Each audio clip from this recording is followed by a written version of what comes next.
ngayong Biyernes. Sa panahong ito, nakakagulat na isipin na mayroong pa palang taong mabubuting loob na handang tumulong nang walang hinihinging kapalit. Ang pangalan niya ay Gabo. Yung mga safra yung kagagawa nito eh.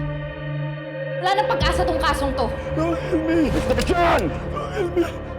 Yung tanging tao na makakatulong sa atin para malutas tong kasong to, wala na. Alam ko may kumikilos sa'yo sa labas. Sa oras na malaman kung may kinalaman yung magulang mo, magsama-sama kayo dyan sa kulungan. Bakit di mo pakulong yung lalaking long hair? Kilala mo yung lalaking yan? ₱1,000,000 sa bawat na matatapos mong misyon.